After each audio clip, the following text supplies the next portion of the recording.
esta calle, la 38 de Playa del Carmen, pues es la más icónica, es la que tiene más contenido de lo que fue Playa del Carmen. Aquí se resguardaron ciertas energías, ciertas gentes que querían mantenerse en ese estilo, que en un principio era rústico, tropical, mejoró un poquito, agarró un poco de glamour, pero no se fue al extremo del otro lado, de que es el comercialización, edificios de cemento grandotes y acumulado todo, gente que ni siquiera se conoce, se cruzan unos a otros, no hay nada que ver con cultura, eso es casi puro comercio. Aquí no, aquí es por un grandote centro cultural donde ven las bellezas de Playa del Carmen, donde interactúan en los restaurantes, por ejemplo, pues se vende comida de la región o de otros lados, pero en un contexto gastronómico, no nada más así como que ahora el de tacos y de lo demás. Hay cultura para todos, pero sobre todo para los visitantes, por supuesto. Los locales ya lo conocemos, nos encanta que está aquí esta calle, que se haya mantenido así y ojalá y así se siga manteniendo. Qué bueno que en diferentes etapas los mismos ciudadanos, los mismos propietarios de negocios aquí han defendido la zona cuando han querido cometer barbaridades con ella.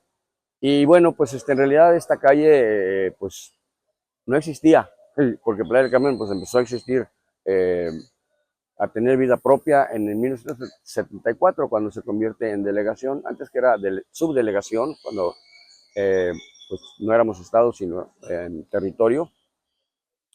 Pues era muy pequeño Playa del Carmen, era una aldea que estaba allá en el centro por donde está el muelle, pues estas calles ni nadie soñaba que iban a existir. Pues en su momento, cuando se nombra esta delegación, empiezan a darle una mayor importancia a Playa del Carmen, y desde Cozumel mandaron a el señor Fermín, no me acuerdo su nombre, a que hiciera el trazado de las calles del futuro Playa del Carmen en el papel, ¿verdad? Por lo pronto. Y entonces así es como apareció por primera vez, teóricamente, allá por, te digo, a mediados de los 70, ya esta calle en un plano de Playa del Carmen. Sin embargo, pues no se abrió hasta mucho tiempo después. Pero en cuanto esta calle se abrió, fue creo en 1980, don Adolfo Luque, una gran persona, yo lo recuerdo, fuimos amigos personales, porque pues una gente de mente muy abierta y bastante humanitario. Él le gusta que, por ejemplo, la tierra se respete, los árboles no se tumben si no son necesarios. Y cuando él construyó Palapas, construyó todo, totalmente en el concepto del entorno regional, ¿no? Con muy buen gusto, pero rústico, para que la gente sienta el sabor de estar en esta tierra tropical. Entonces, él marcó, digamos, la pauta para esta calle, marcando ese buen gusto. Aquí hay estética, ha ido todo creciendo, casi como que se han ido escogiendo los nuevos habitantes de esta calle, porque todos se han ido acomodando a la misma altura, tesitura de la calidad con que se ha estado manejando desde un principio este lugar.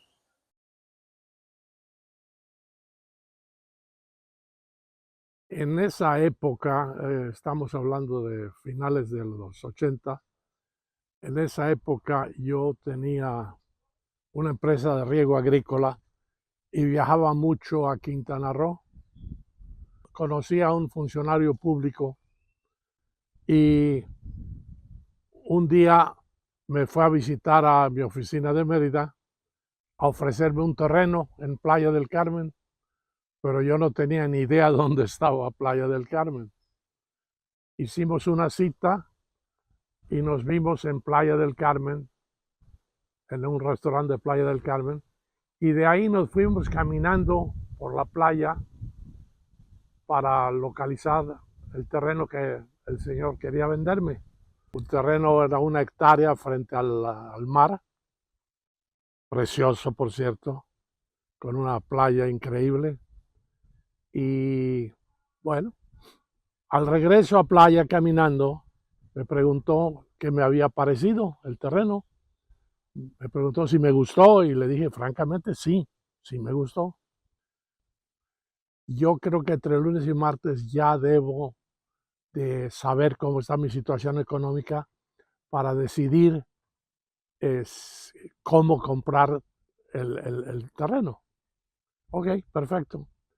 El lunes en la mañana contacto a uno de mis bancos. Yo trabajaba con varios bancos. Por cierto, eran tiempos bancarios gloriosos, no como ahora. hablo al banco para pedir un préstamo para comprar ese terreno. Me dijeron, no hay ningún problema. El lunes en la tarde yo ya tenía la cifra abonada a mi cuenta. O sea que a principios de la siguiente semana ya la operación del terreno ya estaba concluida. Así fue como adquirí. En esa época ese terreno era selva. Era selva. Primero fue 1 hectárea, después dos, hasta que llegué a como a 3 o 4 hectáreas con el tiempo. Yo el primer recuerdo que tengo de la calle 38 fue cuando mi padre fue a ver el terreno. Tuvimos que entrar con lancha. Entonces nos llevaron Carlos Quintanar, que tenía la tienda de buceo en Capitán Lafitte. Él nos llevó en lancha para ver el terreno y entramos por una vereda y vimos todo el asunto. Bueno, yo llegué a Playa del Carmen en el año del 83, 1983, y vine a trabajar en un hotel que se llamaba La Posada del Capitán Lafitte. Me ofrecieron un trabajo de instructor de buceo para manejar una tienda de buceo y lo acepté porque cuando llegué aquí, después de haber buceado aquí, de conocer el lugar, me quedé sorprendido. Pensé que esto era lo más cercano al paraíso. Y esa fue la única razón por la cual me quedé aquí, porque quería vivir el paraíso. En ese entonces, para llegar a la playa de la 38, pues obviamente no existía la 38, era pura selva. Entonces, para poder ver el terreno donde se iba a edificar el hotel, veníamos desde la Posada del Capitán Lafitte, que está a 10 kilómetros de aquí hacia el norte, por lancha, veníamos en la lancha de buceo. Desembarcábamos en la playa y recuerdo que después teníamos que subir la duna para que desde arriba de la duna poder ver el terreno donde se iba a edificar el hotel, que en ese entonces ni siquiera se sabía del nombre, ¿no? Después vino a ser el hotel de Shangri-La. Entonces ahí fue donde, no existía la calle 38, obviamente. Cuando él decide construir su hotel, entonces es cuando abre la calle 38. No tenía ningún camino de acceso al camino, a la carretera, el camino principal. Abrí para conectar el camino con Shangri-La, que estaba frente al mar. En sus inicios, la calle 38 era una brecha de tierra y para los que vivíamos en la calle 38 para ir a Playa del Carmen, teníamos que salir a la carretera por esa brecha de tierra, que no tenía nombre, y llegar a la carretera, que en ese entonces era de 2 sentidos, uno hacia Cancún y uno hacia Tulum, y manejar hacia Tulum para llegar a Playa del Carmen, que estaba a unos kilómetros de ahí.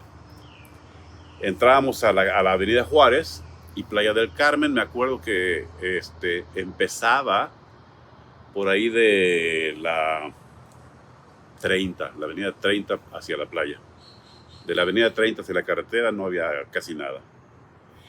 Y era muy chiquito, la quinta avenida era de arena y Playa del Carmen hacia el norte, lo más grande, lo más lejano era por ahí de Calle Corazón, donde había apenas 2, 3 casitas y casi no había luz. Y hasta ahí llegaba Playa del Carmen. Desde ahí a la 38 era pura selva. No se podía llegar más que por la carretera o por la playa. El camino blanco de Sascap, obviamente no era petrolizado, pero ya teníamos acceso. Y también logramos tener acceso entre lo que finalmente fue Shangri-La y el pueblo de Playa del Carmen, porque antes entre Playa del Carmen y el terreno que habíamos comprado, que desarrollamos, era pura selva, no había acceso. En esa época obviamente la 38 ya existía, pero no tenía conexión entre la 38 y Playa del Carmen. A nosotros si nos preguntaban dónde vivías, decías a 2 kilómetros de Playa del Carmen, porque estábamos exactamente a 2 kilómetros de la Juárez. Entonces cuando íbamos al pueblo, pues vamos al pueblo, tenemos que salir a la carretera, ir a la Juárez, bajar y nos íbamos al Máscaras tomar las chelas. Pero la selva era preciosa, la playa increíble, era un lugar idílico. Como el terreno no era demasiado grande, pues yo concebí la idea de un hotel pequeño, ¿verdad? Porque cuando arrancamos nosotros, arrancamos con 30 cabañas y no eran cuartos de hotel normales, sino eran cabañas que tuvieron una gran aceptación, una gran aceptación. Desde el primer día que comenzamos operando, se nos llenó el hotel. Fue increíble. Estuve trabajando en el Capitán Lafitte 4 años. Conocí a la persona que construyó el Hotel Shangri-La en Playa del Carmen. De hecho, lo conocí antes de que lo construyera, en los inicios del hotel, y me ofreció que pusiese mi propio negocio de buceo ahí. Tuvimos el apoyo también de un muy querido amigo, don Arnold Bilgor, que era el dueño de Cailum. O sea, Cailum existía y tenía un gran éxito también. Y don Arnold Bilgor nos ayudó muchísimo, colaboró mucho con nosotros para lograr el éxito. Fue algo valioso. Bueno, el hotel empezó así poquito, con 5 cabañas, luego 10 cabañas, 15 cabañas. Eventualmente creo que llegaron a ser, no sé, 80 cabañas, algo así. Pero eso fue a través de los años, ¿no? Empezó chiquito el negocio del hotel y el negocio del museo. Y siempre se mantuvo chiquito. Eso fue lo que me gustó de eso. Porque un negocio pequeño, pues, permite que pues, le des atención personal a todos los huéspedes, ¿no? Entonces, fueron unos años muy bonitos trabajando en este hotel. En esa época había turismo europeo y norteamericano, pero el europeo sí era importante. Ahora ya no tanto. Me dio mucho gusto que la gente apreciara y valorara el tipo de hotel, porque era un tipo de hotel distinto a lo que había en la zona, ¿no? O sea, normalmente allá se construyen los hoteles de concreto, de varios niveles, verticales, y lo nuestro era otra cosa, eran cabañas independientes, rústicas, pero muy, muy agradables. Como Playa del Carmen era un pueblo chiquito, simpático, agradable, con pequeños restaurantes, tienditas, etcétera, era un atractivo para nuestros huéspedes. Era un pueblito pesquero realmente. Era muy pequeño, pero muy simpático, muy agradable, con mucho ambiente. Eso nos favoreció mucho, muchísimo. En el 83 yo me quedé como gerente de esta tienda de buceo en el Capitán Lafitte. Y teníamos muchos turistas europeos, sobre todo franceses. Y 4 años después, en el Hotel Shangri-La, seguíamos recibiendo muchos turistas europeos y en especial franceses, porque trabajábamos con una agencia francesa famosa en París. Entonces venía mucho francés y mucho europeo, muy pocos americanos. Entonces era un ambiente totalmente diferente al que existe hoy en día en Playa del Carmen. Fue toda una aventura. Pues no había luz, no había agua. Luego, bueno, muchas cosas sucedieron, pero llevó años, llevó tiempo, pero creo que valió la pena. Yo llegué a finales del año 86, porque Adolfo Luque, era el dueño del Hotel Shangri-La, que era buen amigo de mi padre, en algún momento le comentó a mi papá Adolfo que yo no tenía trabajo, o que estaba yo dejando mi trabajo en Morelos, en el estado de Morelos, y le dijo que necesitaba a alguien acá. Entonces me habló por teléfono y pues convenimos de que solo le voy para allá, y me vine para acá. Pues Adolfo me puso de gerente, imagínate, tenía yo 23 años, yo no quería trabajar de gerente, pero él necesitaba un gerente, me dijo, no, yo te ayudo, no te preocupes, y y bueno, empecé de gerente, entonces fui el primer gerente después de Adolfo, porque Adolfo fue como dueño, lo manejó. Entonces fui el primer gerente del Hotel Shangri-La. Cuando yo llegué aquí, pues no había instructores de buceo. Yo fui el primer instructor de buceo que vino a Playa del Carmen, pero había gente que buceaba, ¿no? Guías de buceo. Y conocí a un buzo en Playa del Carmen. Su nombre, en paz descanse, se llamaba Huacho Corrales, muy buen amigo. Y él me enseñó muchos lugares que se utilizaban para llevar a gente a bucear, muchos arrecifes.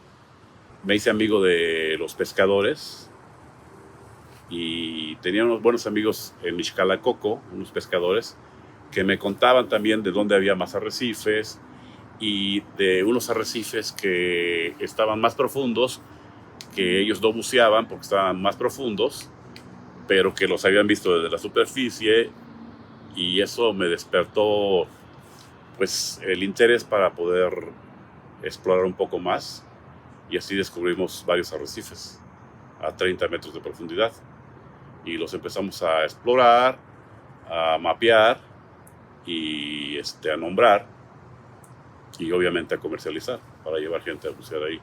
Eran unos lugares hermosos, llenos de peces, lugares donde nunca había habido un ser humano antes, y vírgenes.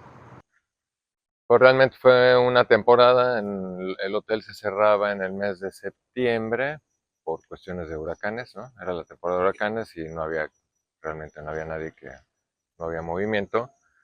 Entonces cerraban el hotel y a la hora de cerrar yo le dije ya, para mí pues estuvo bien, terminamos bien, pero bueno, ahí renuncié, me fui a la Ciudad de México y pegó el Gilberto. Justamente estando yo en la Ciudad de México y vino el Gilberto, pero mi intención fue regresar porque seguían construyendo, ampliaron al pueblito, lo que era una parte de atrás, y estaban haciendo una tienda de artesanías, y entonces yo me vine con la intención de abrir la tienda, entonces, pero se prolongó por la cuestión del huracán, y ya por ahí de diciembre ya me vine para regresar a Playa del Carmen. O sea, ya no era de gerente, sino ya como dueño de la tienda o atendiendo la tienda yo la tomé, la renté. Gilberto tiene su historia, porque 2 meses antes, cuando yo empecé a construir el hotel, me di cuenta, sabía que estábamos en una zona peligrosa en cuanto a huracanes. No era ni un secreto. Entonces, lo primero que hice apenas concluí el hotel, lo primero que hice fue asegurar el hotel. Y a los 2 meses de haber pagado el seguro, nos destruyó casi al 100% Gilberto. Sí, fue un huracán. Siempre he dicho que es el padre de todos los huracanes que han habido hasta la fecha.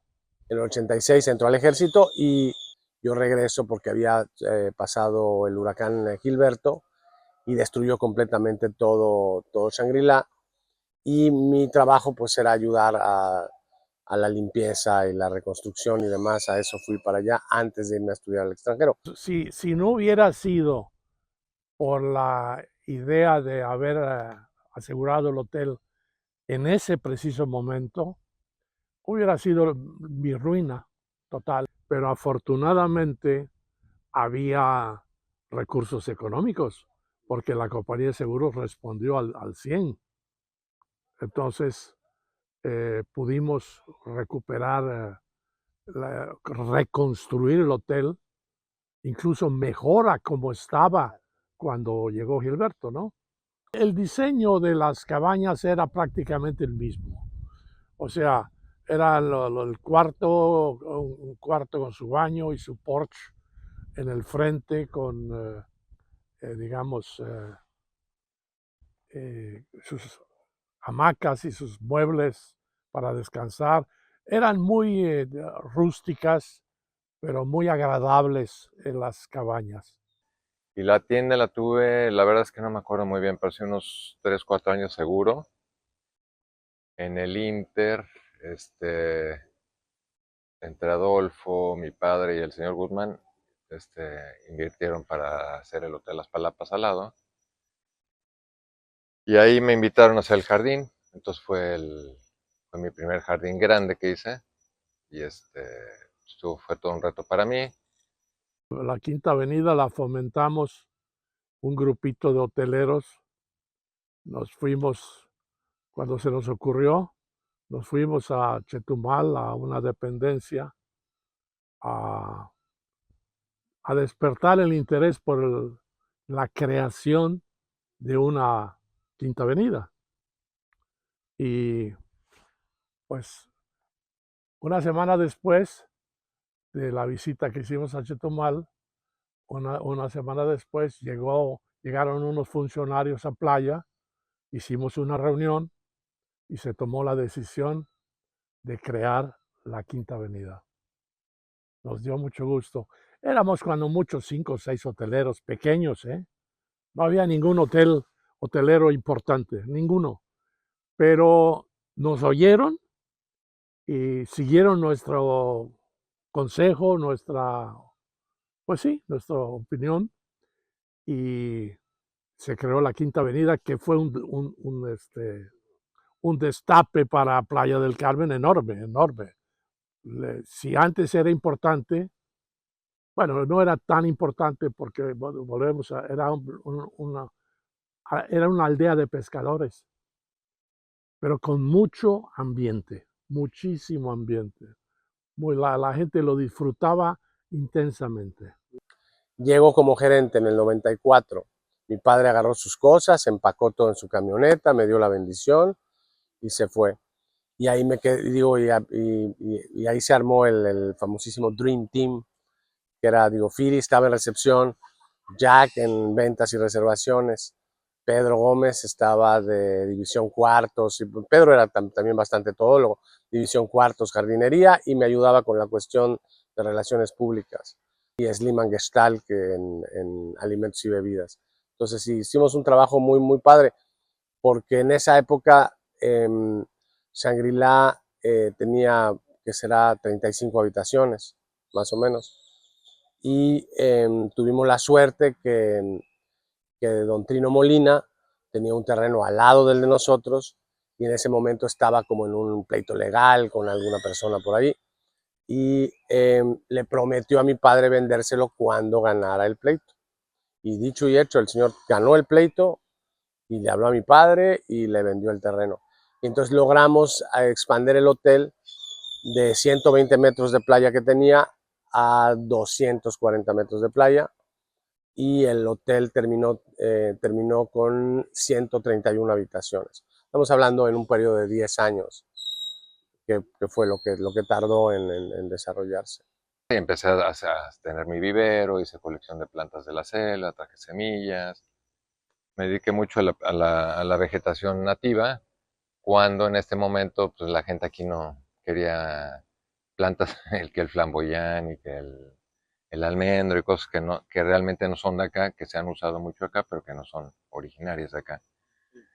Entonces, de alguna forma, pues mi vivero era más como una colección de plantas de acá, y que pues difícilmente se vendían porque no era lo que la gente buscaba en ese entonces. Ahora quizás ya se revierte, porque ahora, a través de todas estas nuevas leyes y las tendencias de sembrar nativo, pues quizás ya hubiera sido el momento adecuado, ¿no?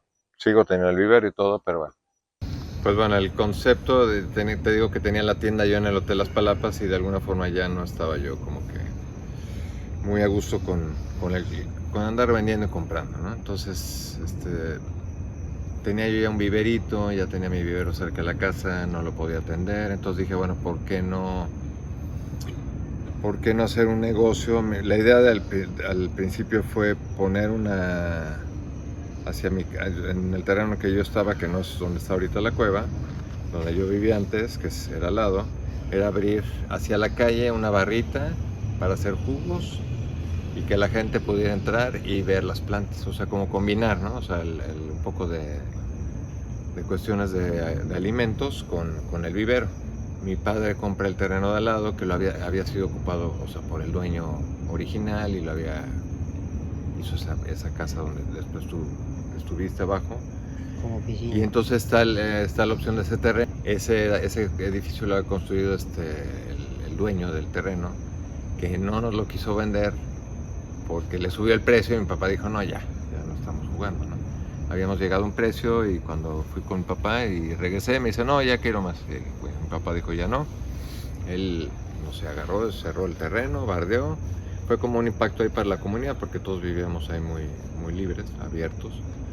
Y resulta que finalmente pues, se lo pone a la venta, ¿no? El terreno, mi papá lo compra y entonces hay esta oportunidad de tener ese terreno en vez de haberlo hecho en mi predio.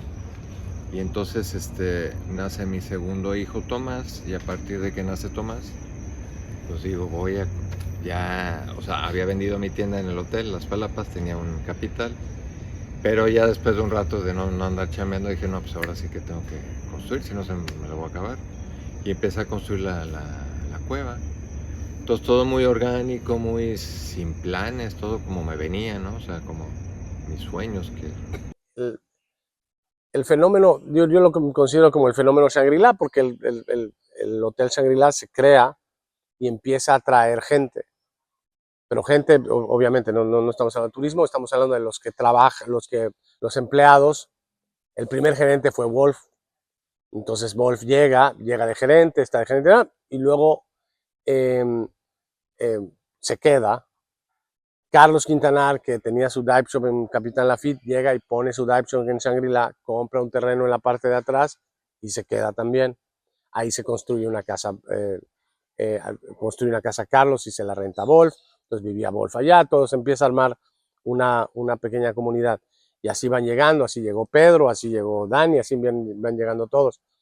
Pero cuando Wolf deja la gerencia de Shangri-La, pues se mete en otras cosas y él siempre le ha gustado, él es agrónomo, entonces siempre le ha gustado las plantas y demás. Entonces le ocurrió la onda de hacer su vivero y lo metió con una pequeña cafetería y ahí es donde nace la Cueva del Chango.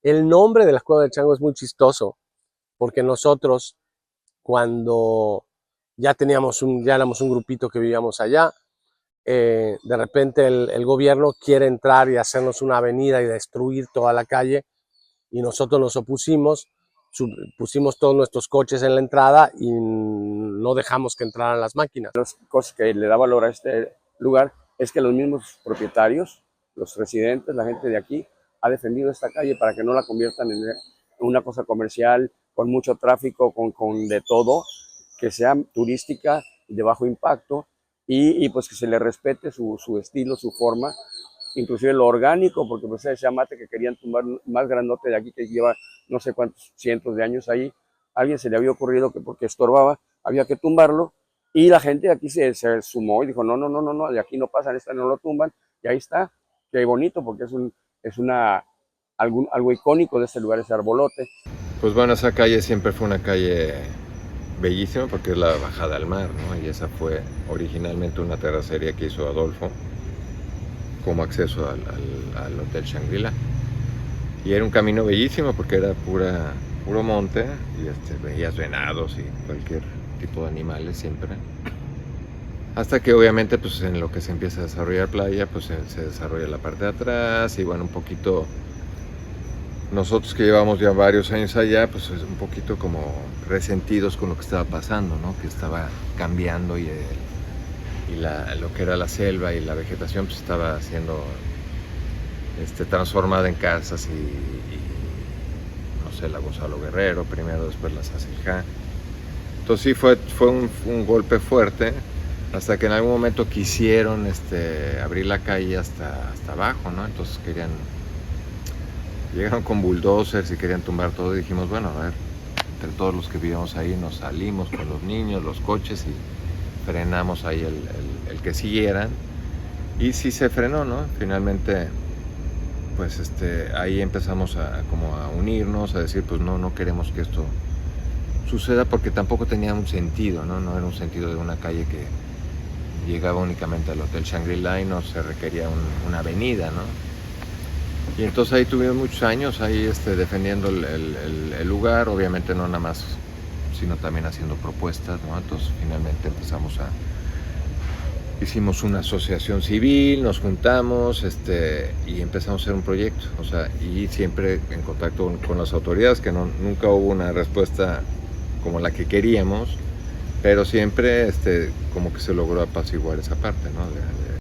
Pero en ese momento, como comunidad, creamos una asociación civil, como una asociación de colonos, y entre los nombres y tal y cual, no sé qué, salió la onda de que se iba a llamar la Cueva del Chango. Y es la Cueva del Chango AC. Así es como nace, tengo hasta hojas membretadas de la Cueva del Chango AC. El loguito lo hizo Federico Cantú y era el changuito así saliendo, ¿verdad? Y ahí quedó. El nombre pues ya fue de esa manera trabajamos en la cuestión social, en la cuestión de mantenernos protegidos del gobierno, porque en ese momento así es como era, había que ver por qué lado te iban a venir a atacar. Y entonces Wolf le gustó el nombre y se lo puso a su lugar. Y bueno, obviamente al principio para él fue muy, muy difícil. Digo, vendía más plantas que cafés porque no había gente, o sea, no había manera, estaba muy difícil que la gente llegara, estaba como lejos, estaba como en un lugar, la calle era calle de tierra, entonces una calle polvorienta. Entonces le costó su trabajo, pero lo logró levantar, Finalmente, en algún momento, al hacer la asociación civil, yo había visto changos. Cuando nació Simón, mi hijo, mi primer hijo, cuando lo paseaba yo ahí por la selva, trasito de donde yo vivía, que era la casa del terreno de Carlos, llegué a ver mono araña, ¿no? Y dije, wow, mira, hay monos, ¿no? Aquí, nunca los había visto. Y justo cuando estaba con mi hijo paseándolo ahí en la selva, que estaba chiquitito, y entonces hay monos, ¿no? Hay monos. Y entonces cuando se forma la asociación civil, habíamos dicho Mocché. Mocché quiere decir raíces, ¿no? O sea, en maya, porque Mocché también era el arrecife o la punta, no me acuerdo. Pero ya ves que pones nombres y no aceptan, entonces finalmente el nombre que aceptaron fue la Cueva del Chango. Y entonces la asociación se llamaba la Cueva del Chango. Entonces como que no manches, como que la Cueva del Chango, ¿no? Y entonces cuando yo decido abrir el restaurante, pues decía, ¿qué nombre le pongo, no? Entonces, pues la Cueva del Chango. Dije, pues es perfecto. Para mí era perfecto, ¿no? Una anécdota es como que escuchar a la gente, para la gente en ese entonces, decir la Cueva del Chango a veces le resultaba un poco penoso, ¿no? Como si fuera un tugurio, Sí, ¿y dónde estás? No, pues aquí en la Cueva del Chango. Y es la paradoja, ¿no? De la humanidad, que finalmente es un lugar que pues la gente dice, yo estoy en la Cueva del Chango, ¿no? Es como, ya ahora de ser algo quizás como que con un nombre un poco extraño, ¿no? O no común, digamos, para esa época, pues ahora cambió en eso. Y de ahí viene, finalmente, es todo como que todo solito se va dando, ¿no?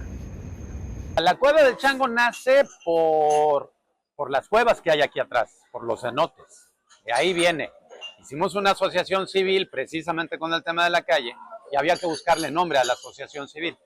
Se pusieron 3 nombres que nos rebotaron y al final, por aras del destino, apareció un chango con su pequeño, una changa con su pequeño. Y de ahí vino el nombre La Cueva del Chango, ¿no? Y con eso empezó la asociación civil. Y luego cuando Wolf abre, le pone La Cueva del Chango también. Así llegó. Pero sí, aquí estuvo la changa un buen rato.